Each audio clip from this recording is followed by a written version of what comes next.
Buenas tardes, soy Maritza Aranguren, coordinadora de eventos internacionales del Campus Universitario Uniacademia en Colombia.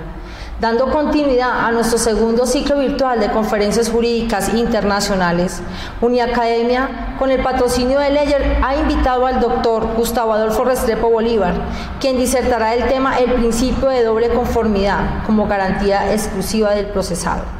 El doctor Gustavo Adolfo Restrepo Bolívar es abogado de la Universidad Libre de Colombia, especialista en Derecho Procesal, especialista en Derecho Probatorio Penal, magíster en Derecho Procesal Penal por la Universidad Sergio Arboleda en Colombia, doctor en Derecho Penal, Sistemas Punitivos y Garantías del Ciudadano, Universidad de Roma, Triroma, Italia, vicepresidente del Instituto Colombiano de Derecho Procesal, capítulo Villavicencio. Profesor de posgrado de las universidades Sergio Arboleda, sedes Barranquilla y Santa Marta, en la especialización de Derecho Penal, módulo Las actuaciones del juez en el proceso penal, en la Corporación Universitaria Autónoma del Cauca, en la especialización de Derecho Penal, módulo Sistemas Procesales Continental y Crown Law, juez de control de garantías, juez penal del circuito especializado y juez quinto penal del circuito. Bienvenidos.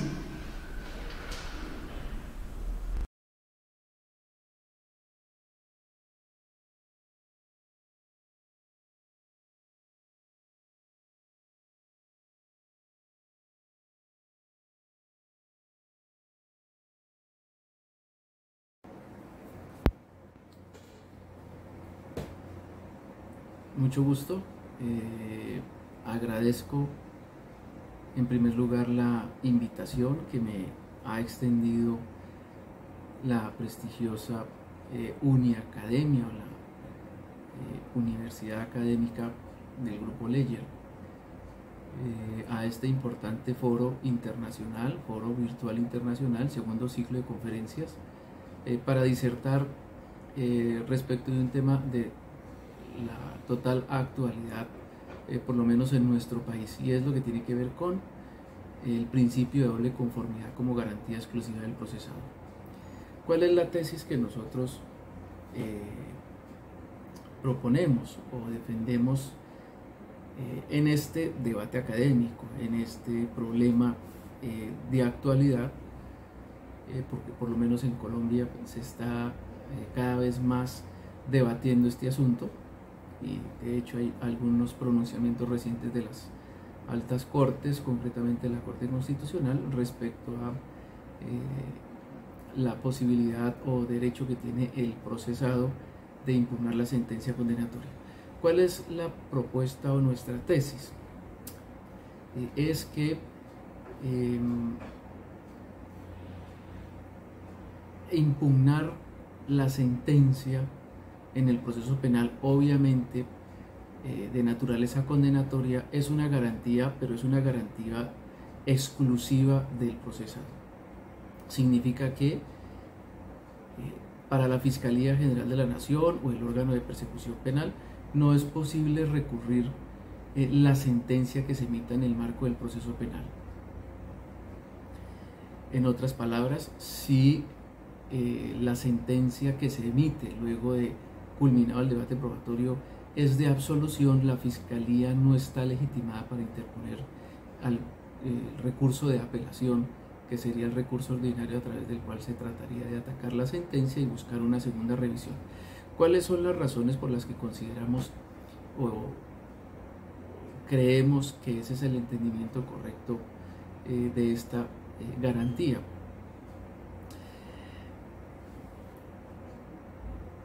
La forma en la que está redactada los instrumentos internacionales. Tenemos dos instrumentos internacionales concretamente, como lo son el Pacto Internacional de Derechos Civiles y Políticos y la Convención Americana de Derechos Humanos.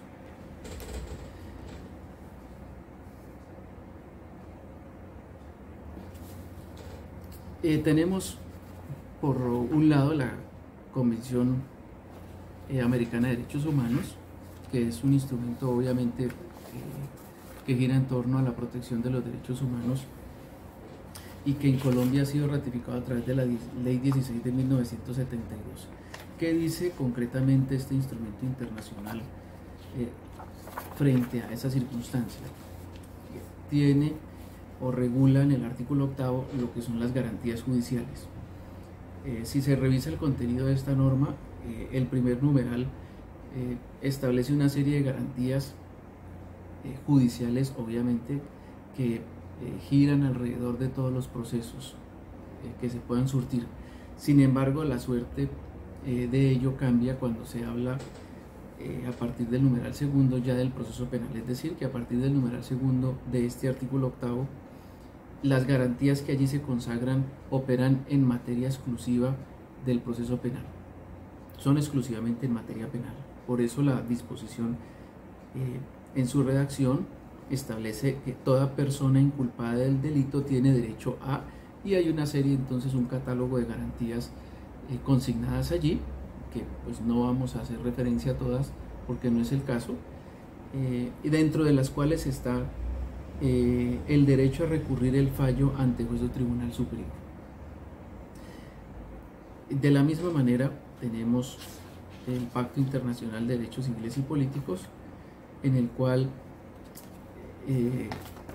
el artículo 14 también es la disposición que consagra o regula todo lo que tiene que ver con las garantías judiciales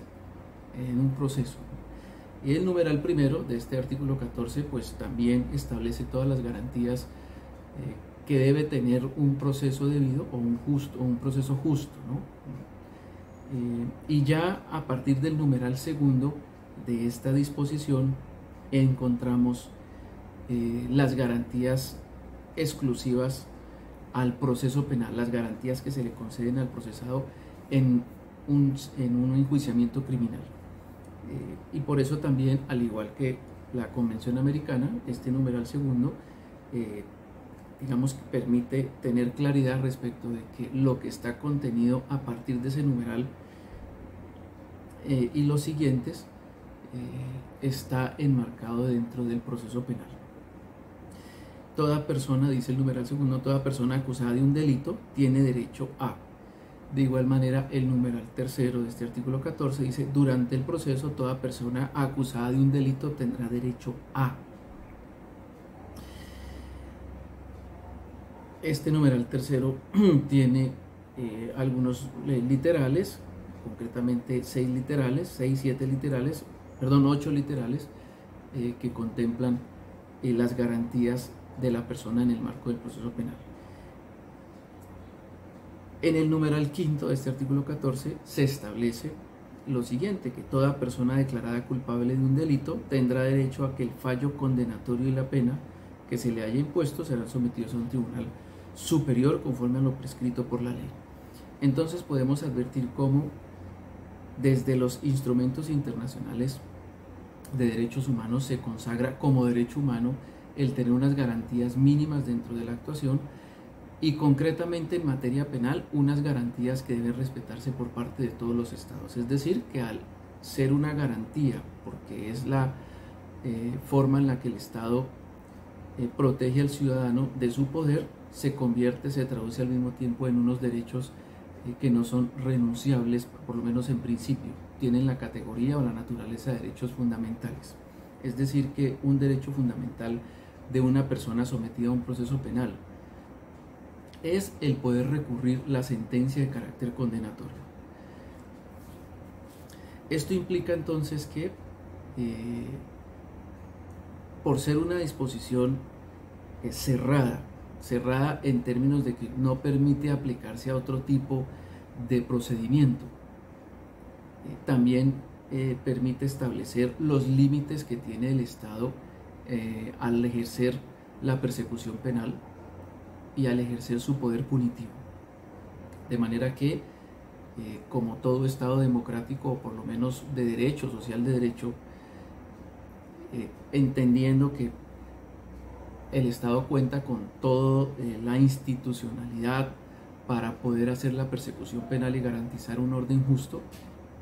también entiende que el uso de ese poder no puede ser desmedido, no puede ser arbitrario, y es necesario limitar ese poder. y la forma de limitar el poder punitivo, el poder de castigar, el poder de investigar, de perseguir, es precisamente dando unas garantías mínimas al ciudadano para que tenga la tranquilidad y la certeza de que el Estado no va a investigar y a juzgar a cualquier costo, de cualquier manera, sino que lo va a hacer respetando unas reglas o un juego limpio, que es lo que conocemos, en palabras más, palabras menos, como un juicio justo. Eso implica entonces que, entendidas las cosas desde esa perspectiva, se ha querido internacionalmente reconocer que la posibilidad de recurrir la sentencia dentro del proceso penal sea una facultad exclusiva del procesado. Es decir, aquí no cabe el Estado con esa posibilidad de recurrir la sentencia. Este desarrollo internacional o estas normas que por virtud del artículo 93 de la Constitución Política harían parte del bloque de constitucionalidad por regular derechos humanos, también tiene un desarrollo en nuestro ordenamiento jurídico interno, no solo por vía del bloque de constitucionalidad, sino también por vía del artículo 29 constitucional, que regula lo que conocemos en nuestro país como debido proceso. Allí, desde el inciso segundo del artículo 29, se consagran las garantías de presunción de inocencia, de no ser obligado a declarar en contra de sí mismo, y a partir del inciso tercero y cuarto se establece que toda persona que sea sindicado de un delito tendrá derecho a una serie de garantías, dentro de las cuales está el poder impugnar la sentencia condenatoria y no ser juzgado dos veces por el mismo hecho. De manera entonces que esta disposición, que es un derecho fundamental, establece los límites que tiene el Estado en la persecución penal y en el juzgamiento. Insisto, en materia criminal. ¿Cuál es el límite? Puedo investigar, puedo acusar, puedo juzgar, pero lo que no puedo hacer es poder recurrir ante un superior para lograr la condena de una persona. No. ¿Por qué no lo puedo hacer? Porque la misma norma establece un límite, y es que el único que puede recurrir la sentencia cuando es adversa a sus intereses es el acusado. Si la sentencia es de naturaleza condenatoria, obviamente porque se rituó el proceso penal, ¿no? Como tal, es decir, hubo práctica de pruebas y hubo todo el análisis, todo el debate probatorio, se analizó las circunstancias de hecho, las circunstancias de derecho y la valoración de la prueba.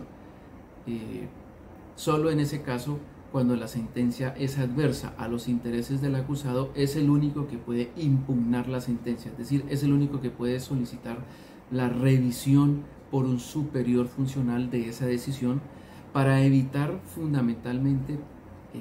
el riesgo de una sentencia injusta, es decir, de que se haya valorado indebidamente la prueba, se haya incurrido en algún error por parte del juez de primera instancia y se condene a quien en últimas era inocente. Por eso se exige en materia penal, o se garantiza en materia penal la posibilidad de acudir ante un juez superior para que revise el fallo. No es una obligación del procesado, no, pero sí es una garantía que tiene, es una facultad que tiene, que no se puede limitar por estar consagrada internacionalmente en instrumentos de derechos humanos y obviamente en la Constitución Política como garantía. ¿Yo puedo recurrir la sentencia que es desfavorable a mis intereses? Sí. Eso implica que quien no puede recurrir la sentencia que es desfavorable a sus intereses es quien tiene la facultad de perseguir ejerciendo el poder del Estado, en este caso la Fiscalía General de la Nación. Tenemos ese entendimiento, es decir, que esa garantía conlleva como consecuencia para el Estado el no poder apelar cuando la sentencia es absolutoria. Entre otras cosas porque cuando se acude o se recurre o se permite que el Estado apele la sentencia absolutoria, también somos del criterio de que efectivamente lo que se busca es un nuevo juicio por parte de un juez diferente al juez que emitió la sentencia, y obviamente que sea un superior jerárquico o por lo menos funcional, un superior funcional, para buscar allí lo que no logró en la primera instancia. lo cual no debe ser el cometido del proceso penal, entendiendo que los instrumentos internacionales han considerado que uno de los límites que tiene el Estado en el marco del proceso penal es el no poder llevar nuevamente a un segundo juicio ante un superior del juez que absolvió la causa para que allí se le garantice la posibilidad de una condena. No, la garantía que establece el instrumento internacional no es para el Estado. El Estado tiene la oportunidad, tiene el deber de investigar y obviamente tiene la oportunidad en primera instancia de lograr la sentencia de carácter condenatorio. Si no lo logra,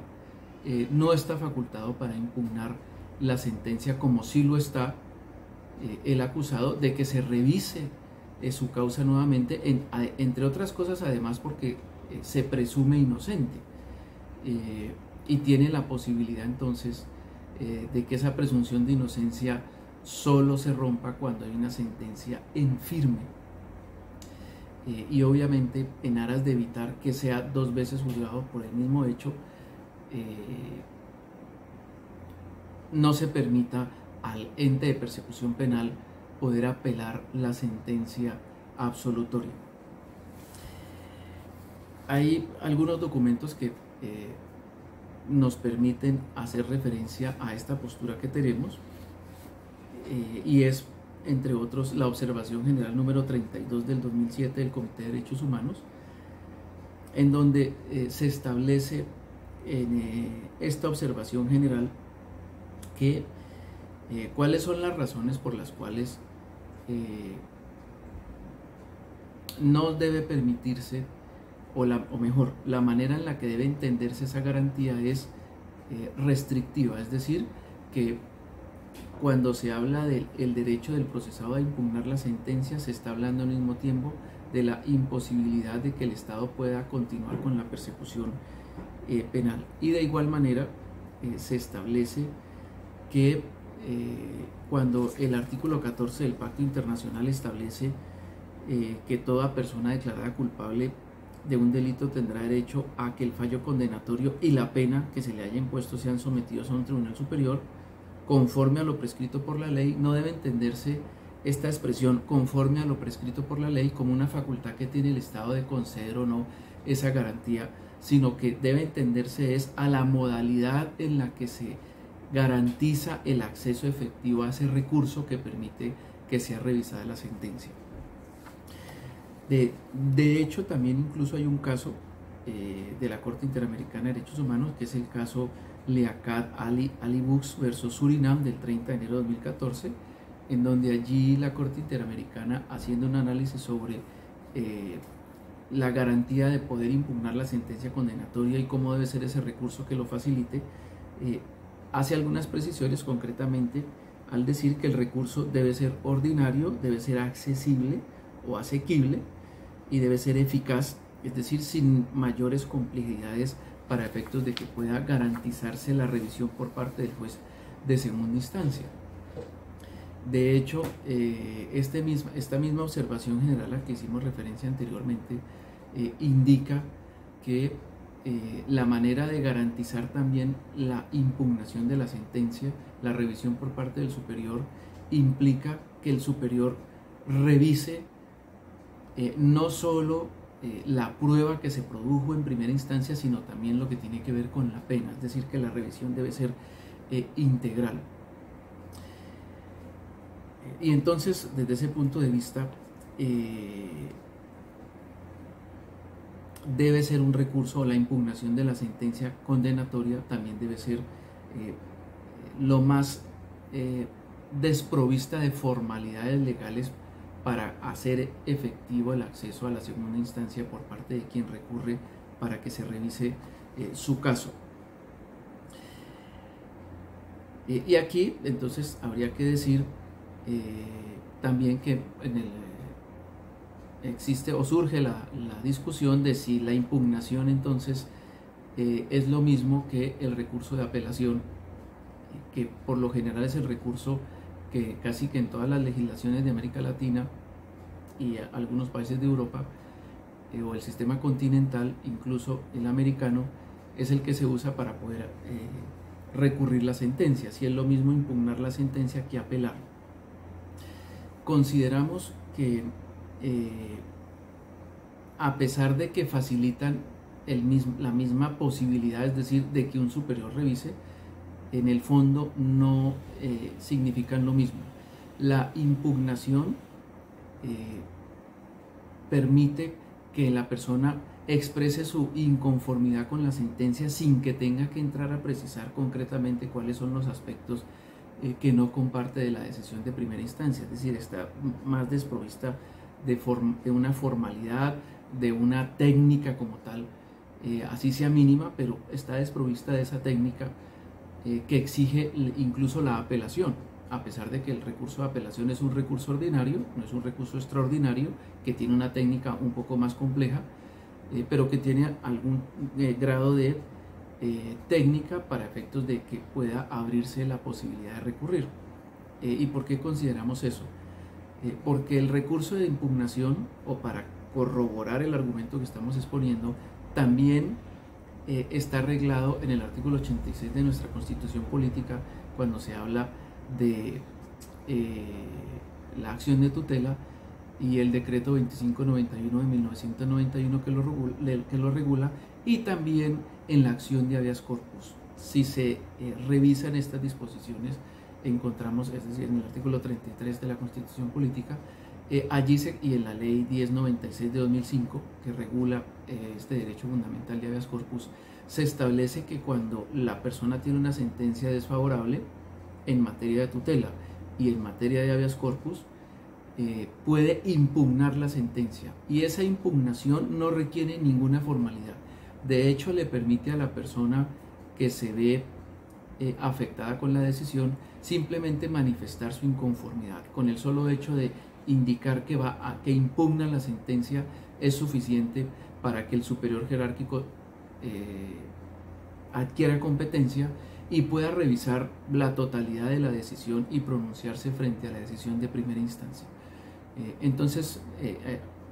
vemos cómo esta expresión impugnar no solo aparece en el artículo 29, sino también en el artículo 86, en el decreto 2591 del 91, y en el artículo 33 y la ley 1096 de 2005, que regula la acción constitucional de habeas corpus, para significar que cuando la sentencia es desfavorable a los intereses del acusado, o cuando la sentencia es desfavorable a los intereses de quien busca la protección por vía del mecanismo de la acción de tutela, puede manifestar su inconformidad sin que se le exija un grado mínimo de argumentación, o que permita establecer finalmente cuál es la inconformidad que tiene. La apelación, en contraposición a la impugnación, sí exige un grado mínimo de argumentación, porque si se revisa incluso los artículos 176 y siguientes del Código de Procedimiento Penal, allí se establece que cuando el recurso no ha sido debidamente sustentado, el juez está en el deber incluso de rechazar el recurso por falta de sustentación. No está en el deber de darle trámite o curso al recurso.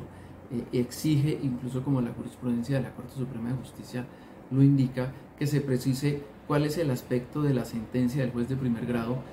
que no se comparte, cuál es el error en el que pudo incurrir, para que el juez de segunda instancia entre a revisar específicamente ese punto y no haga una revisión, como se conoce también en la academia, una revisión panorámica, una apelación panorámica, es decir, que él no pueda revisar la totalidad de los aspectos tenidos en cuenta por parte del juez de primera instancia, sino única y exclusivamente aquello que fue objeto de ataque. Y eso también entonces permite advertir que hay una cierta limitación para el acusado, por ejemplo, por vía del recurso de apelación o de apelación en el proceso penal cuando ejerce la defensa material, porque habría que exigirle entonces que él tuviera la capacidad de hacer esa mínima argumentación que se requiere para efectos de que se admita la apelación, que está debidamente sustentado, y se conceda el recurso. Si eso sucede, o si es así como funciona en la actualidad, eso implica que el procesado como tal no tendría esa garantía de él, ejerciendo su defensa material, de poder recurrir la sentencia, porque si hay una falta de técnica, así sea mínima, pero una falta de técnica y de sustentación debida del recurso, el mismo se rechazará por indebida sustentación. Y entonces vemos cómo se limita como tal la garantía que tiene a que se revise su decisión en segunda instancia. El precedente que tenemos en Colombia, digamos más importante, es la sentencia C-792 de 2014 de la Corte Constitucional, en la que se analizaron varias disposiciones del Código de Procedimiento Penal que limitaban la posibilidad de recurrir la sentencia condenatoria. Básicamente la Corte hace todo un estudio muy juicioso, muy profundo, de la impugnación como recurso, como derecho que tiene el acusado, y la apelación también como recurso, para distinguirlos y precisar, entre otras cosas, que cuando se habla de apelación, de la posibilidad de apelar la sentencia, que es lo que dice el artículo 31 de la Constitución Política, que toda sentencia podrá ser apelada, es que esa disposición permite que cualquiera de las partes que intervienen en el proceso pueda recurrir la decisión. Pero el artículo 29 no abre esa misma compuerta, sino que lo limita única y exclusivamente al acusado como garantía de él. Entonces, otra distinción entre la apelación y la impugnación es que la apelación permite a cualquier sujeto procesal recurrir la decisión, incluso sin tener interés jurídico para ello. Insistimos, la Fiscalía no tendría un interés jurídico, no porque no le interese la condena, sino porque tuvo su oportunidad para acusar, para demostrar la culpabilidad, y no lo logró. Y la puerta se la cierra el artículo 29 cuando establece las garantías mínimas de quien está sometido al proceso penal, al decir que el único que puede recurrir la sentencia cuando es de condena es el acusado, para garantizarle la posibilidad de que haya un superior que revise la sentencia y evitar la arbitrariedad de condenar a una persona inocente. De igual manera está la sentencia C-335 de 2016, donde la Corte también hace referencia a la distinción entre el recurso de impugnación y el recurso de apelación. Hay unos criterios auxiliares, obviamente, que muy interesantes, que creo que compaginan con nuestro criterio, o del cual nosotros consideramos que es la interpretación correcta, y es lo que tiene que ver con algunas, o la manera en la que es entendido esta garantía en el sistema americano, concretamente en los Estados Unidos, en el sistema anglosajón o sistema de common law. Allí este sistema, entendiendo que esa garantía opera de la manera en la que la hemos explicado, es decir, que el único que tiene interés para recurrir la sentencia es el procesado, entre otras cosas porque existe una garantía de no ser juzgado dos veces por el mismo hecho, porque al abrir la compuerta del superior para que revise los argumentos de quien lo acusa, es volverlo a someter nuevamente a un juicio, y ello no es posible, obviamente, cuando ha sido absuelto. Y allí la Corte Suprema de los Estados Unidos tiene un precedente que, digamos, podemos decir que es como la sentencia hito, sin que signifique que expresamente es esa, pero es el referente más importante del sistema americano, espero no equivocarme en eso,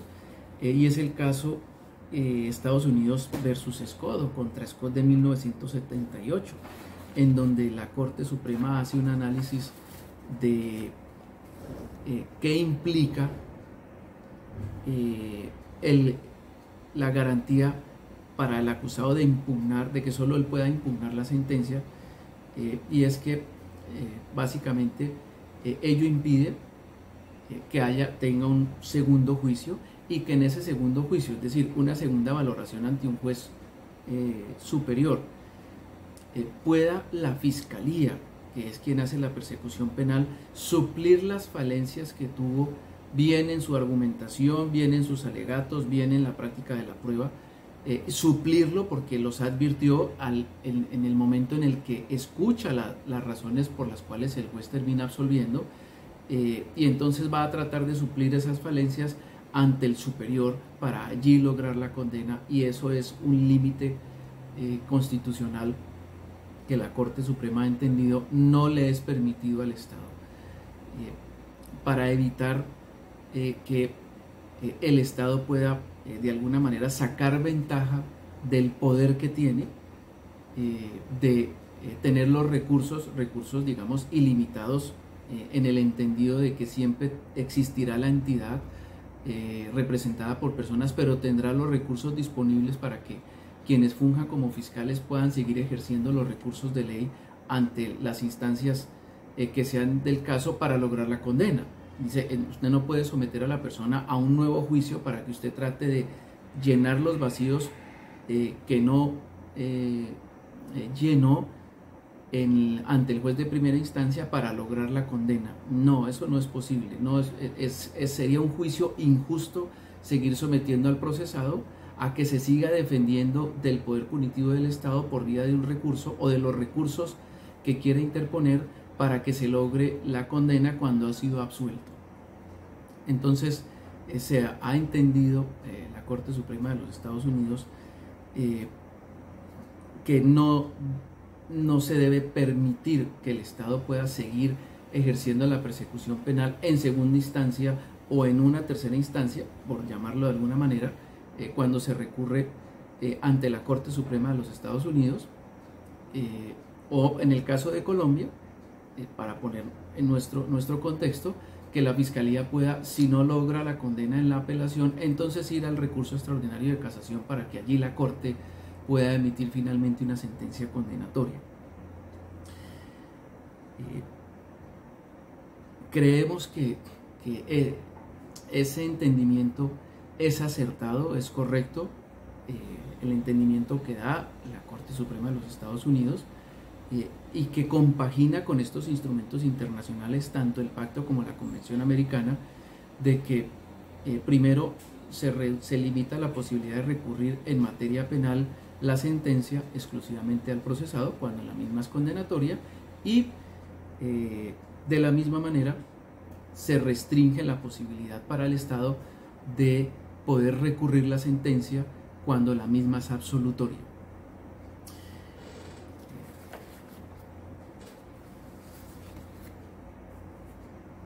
Así entonces, para concluir, son las consideraciones o los argumentos que estimamos fundamentan nuestra postura de que la doble conformidad, es decir, la posibilidad de recurrir la sentencia condenatoria de quien está sometido al proceso penal, es una garantía exclusiva del procesado, y que ello implica la imposibilidad para la Fiscalía de recurrir la sentencia condenatoria, la sentencia absolutoria. Su poder solo llega hasta poder acusar, hacer toda la investigación, tomarse el tiempo para hacer la investigación de los hechos que revisten las características del delito, de establecer quién es el posible autor, de poder recopilar la información, la evidencia, hacer una imputación, si el grado de conocimiento que tiene respecto de la responsabilidad de la persona y la existencia del delito es mayor, pues presentar una acusación, practicar la prueba para tratar de demostrar la culpabilidad, y si ello no lo logra, entonces no estará facultado para recurrir la absolución del procesado. Esas son básicamente entonces las consideraciones que queríamos compartir en este espacio, que nuevamente agradezco a Uniacademia la invitación a tan importante ciclo de conferencias internacionales, y les agradezco mucho y espero podamos vernos en otra oportunidad hablando de algún otro tema de interés y actualidad en materia jurídica. Muchas gracias.